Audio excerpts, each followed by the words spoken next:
Et si je vous disais que les ordinateurs, la physique moderne et même notre façon de concevoir la réalité pouvaient tous venir d'un seul et même esprit? Ça paraît fou, n'est-ce pas? Eh bien, c'est pourtant l'histoire absolument incroyable qu'on va explorer. On est d'accord, à première vue, ces trois concepts semblent n'avoir absolument aucun rapport. Et pourtant, le lien existe et la réponse est bien plus surprenante qu'on ne pourrait l'imaginer. Ce point commun, c'est une personne, un homme, Gottfried Wilhelm Leibniz, un savant allemand du XVIIe siècle. Alors, son nom est peut-être moins célèbre que celui de Newton, son grand rival, mais son impact, lui, il est littéralement partout autour de nous. Alors, pour bien comprendre, il faut d'abord saisir l'ampleur de son intellect. Et franchement, c'est presque difficile à croire. On lui a souvent donné ce surnom. Pourquoi? Parce qu'après lui, le savoir a commencé à se fragmenter.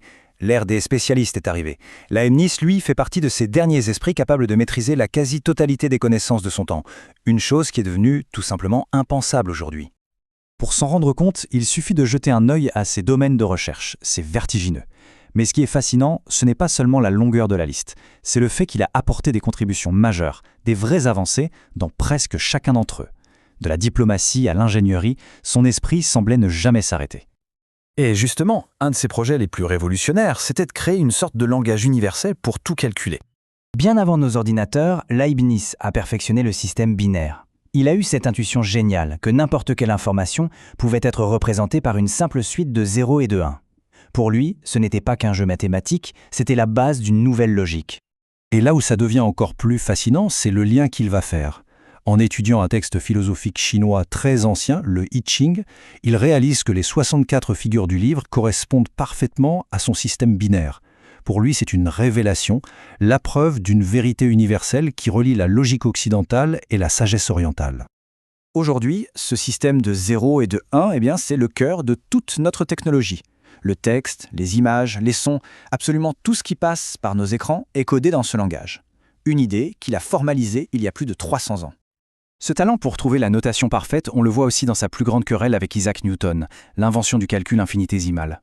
Les dieux l'ont découvert en même temps, mais aujourd'hui, dans tous les manuels de sciences du monde, c'est la notation de Leibniz qu'on utilise. Pourquoi? Parce qu'elle était plus claire, plus intuitive et bien plus puissante. Alors maintenant, voyons comment cette recherche d'un ordre parfait l'a mené à son idée philosophique la plus connue et de loin la plus controversée. Leibniz va s'attaquer à un des plus vieux problèmes de la philosophie. Si Dieu est bon, pourquoi le mal existe-t-il? Il va essayer de répondre à ça de manière logique dans ce qu'il a appelé une théodicée. Son argument est presque mathématique. Il dit 1. Dieu est parfait, donc il a pu imaginer une infinité de mondes possibles. 2. Sa sagesse lui a permis de voir lequel était le meilleur. 3. Sa bonté l'a obligé à choisir ce meilleur monde. Et 4. Sa puissance lui a permis de le créer. La conclusion, notre monde, avec toutes ses imperfections, est en fait l'équilibre optimal. C'est le meilleur compromis possible. Évidemment, cette idée a été très critiquée et même tournée en ridicule, notamment par Voltaire dans son fameux livre Candide. Mais pour Leibniz, c'était la suite logique de sa vision d'un univers fondamentalement rationnel, un univers qui fonctionne comme une grande et belle équation. Et ce qui est vraiment dingue, c'est que toutes ces idées, en maths comme en philo, étaient liées par une ambition secrète encore plus grande. Le rêve de sa vie, c'était de créer une Characteristica Universalis. C'était quoi? Imaginez un langage universel, une sorte d'algèbre de la pensée capable d'exprimer n'importe quel concept, scientifique ou philosophique, avec des symboles. Il était persuadé qu'avec un tel langage, les débats d'idées deviendraient inutiles.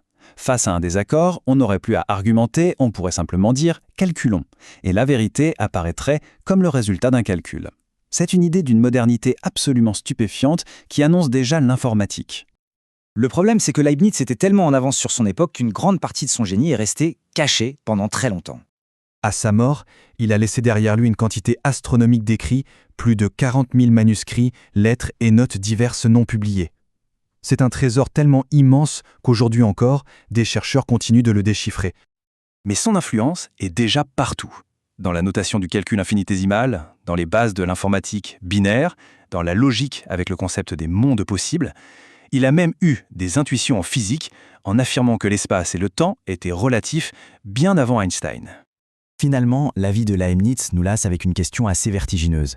Dans notre monde d'hyperspécialisation, est-ce qu'un esprit aussi vaste pourrait encore exister? Et que rate-t-on peut-être en ayant mis autant de barrières entre les différentes disciplines du savoir?